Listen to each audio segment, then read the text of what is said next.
Saya tumbuh besar di lingkungan keluarga nenek dari pihak ibu, maka otomatis saya sering berinteraksi dengan keluarga besar nenek. Nenek sendiri anak kedua dari 11 bersaudara, di mana dari 11 bersaudara tersebut 4 diantaranya laki-laki. Sebut saja namanya Maud, Wir, Abu, dan Ari. Saya memanggil mereka dengan panggilan Mbah. Keempat adik nenek tersebut lulusan pondok pesantren di Jawa Timur. Ari mondok di tempat yang sama dengan Mad. Abu mondok di tempat yang sama dengan Wir. Meskipun berbeda pondok, tetapi masih di satu kota yang sama. Menurut cerita dari para kerabat, Wir itu bisa melihat hantu. Begitulah cerita yang aku dengar semasa kecil. Cerita yang masih aku ingat hingga sekarang adalah pengalaman Wir bertemu dengan Wewe Gombel di pohon rambutan samping mushola. Wewe Gombel tersebut berbeda dengan Wewe Gombel pada umumnya, sebab jalannya mundur. Dibandingkan dengan saudara nenek yang lain, Wir ini pendiam orangnya. Meskipun pendiam, tetapi ia dikenal pemberani. Tempat angker di desa pernah dikunjunginya pada malam hari. Nah, ia memiliki hobi memancing. Saking pemberaninya, sungai-sungai yang dikenal angker didatanginya, tentu saja dengan tujuan memancing ikan. Menurut penuturan nenek, Wir ini sewaktu di pondok pesantren juga senang memancing di Sungai Brantas. Di tahun 2021, suami dari kakak nenek, dengan kata lain kakak ipar nenek, itu meninggal dunia. Seperti lazimnya, di desa-desa ada yang namanya tahlilan hingga 40 hari. Tetapi tradisi di keluarga besar saya, di hari ke-8 hingga ke-39 hanya diikuti oleh keluarga besar saja. Selesai tahlilan, dihidangkanlah makanan dan minuman. Menikmati hidangan tersebut tentu saja sambil ngobrol. Saya pun ikut dalam obrolan para bapak-bapak, meskipun hanya sekedar menyimak. Pada hari keberapa tahlilan, saya lupa tepatnya. Obrolan membahas berkaitan dengan waktu di pondok pesantren dulu. Adik ipar nenek yang bernama Kapi mengawali cerita bahwa dulu mengirimkan uang untuk anak di pondok itu tidak menggunakan pos, tetapi langsung datang ke pondok meskipun jaraknya jauh. Di kecamatan tempat saya tinggal, dari dulu memang banyak orang tua yang memilih untuk memondokkan anaknya, paling banyak dipondokan di Kediri. Mbah Kapi menceritakan bahwa 1 bulan sekali digilir untuk datang ke Kediri membawa titipan uang dari orang tua di rumah. Jadi nanti yang dapat giliran itu mengunjungi pondok-pondok di Kediri untuk menyampaikan titipan itu tadi. Dari sini naik bus, kadang juga naik kereta api, nginapnya nanti di kamar santri. Terangnya kepada saya yang duduk di sampingnya. Kamar yang ada jinnya di pondok pesantren A, di mana para santri tidak ada yang berani tidur di situ. Masih enggak ya? Tanyanya. Kira-kira jinnya masih ingat enggak ya sama Kang Wir? Celetuk Mbah Ari yang kemudian diikuti gelak tawa yang lain. Sudah dirobohkan? Berganti bangunan?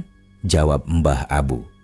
Lebih lanjut Mbah Abu menceritakan bahwa para santri tidak ada yang berani tidur di kamar tersebut, sebab ketika tidur di kamar tersebut, ketika bangun berada di atas sumur. Jin berpostur tinggi dan besar itu menempati sebuah lemari di kamar tersebut. Para santri juga tidak ada yang berani menggunakan lemari tersebut, sebab pasti yang menggunakan lemari tersebut sakit.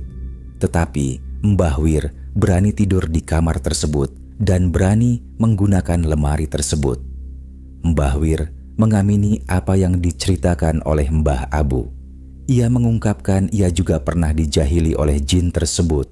Mbah Wir menyebut nama jin tersebut, tetapi saya lupa nama jinnya. Ketika tidur, ia dipindahkan ke dapur. Kejadian tersebut terjadi ketika Sungai Brantas meluap, di mana dapur pasti terendam banjir. Tetapi anehnya Wir mengapung di air. Awalnya bersahabat baik, terangnya. Mbah Wir menjelaskan bahwa singkat cerita jin tersebut merasuki dan mengendalikan dirinya, dengan kata lain mengalami kesurupan.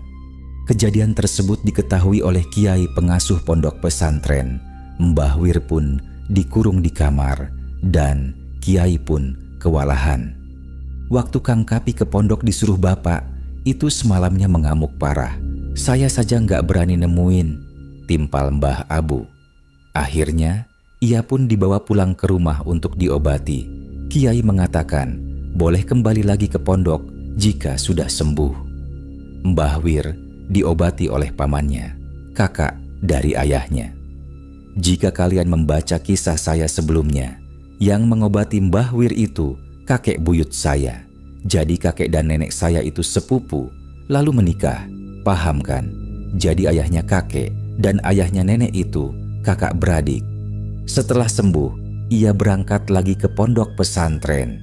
Ia pun naik kereta api menuju Kediri. Jangan dibayangkan kondisi kereta api zaman itu seperti sekarang ini. Para pedagang asongan bebas keluar masuk. Saat kereta api memasuki Kediri, ada kakek berbaju putih menawarkan 5 buah rambutan. Namun, tidak ada satupun yang mau membelinya sebab harganya mahal, yaitu 15.000. Nominal tersebut zaman itu, ia besar sekali nilainya.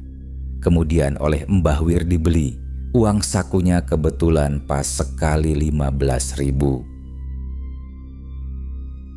Ia tanpa pikir panjang membelinya. Sebab uang tersebut adalah uang bekalnya di pondok selama 1 bulan. Selepas kakek tersebut pergi, ia pun mengupas rambutan tersebut.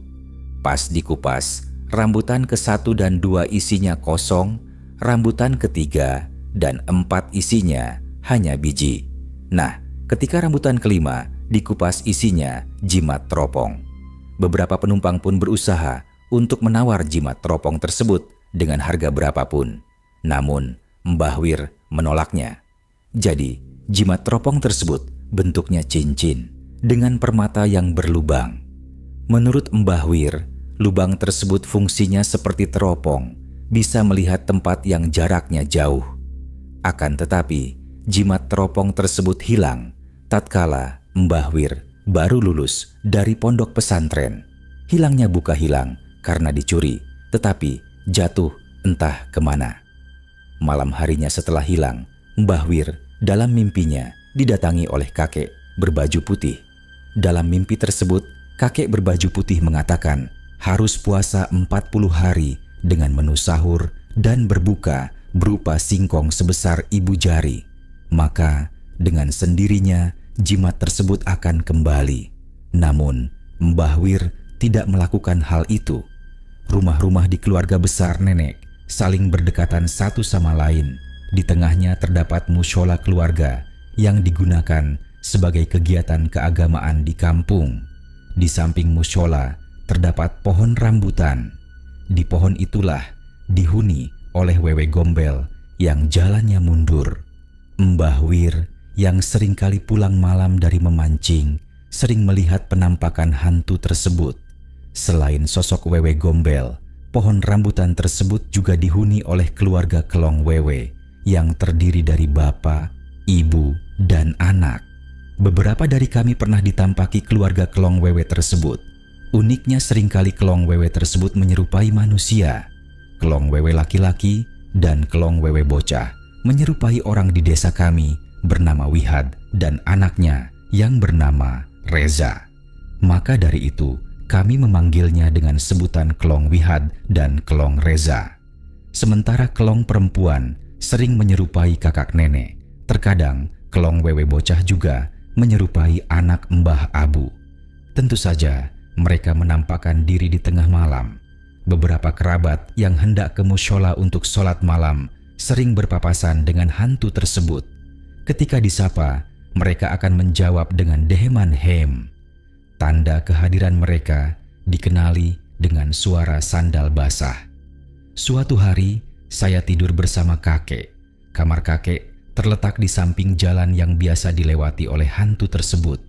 Dini hari saya mendengar suara sandal basah. Pas dilihat di jendela benar saja, Klong Wihad sedang menggendong Klong Reza.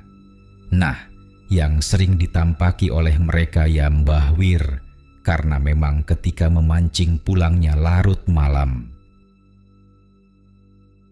Terima kasih sudah nonton sampai akhir. Kalau kalian suka dengan konten seperti ini, jangan lupa like, komen, dan subscribe agar tidak ketinggalan dengan video berikutnya.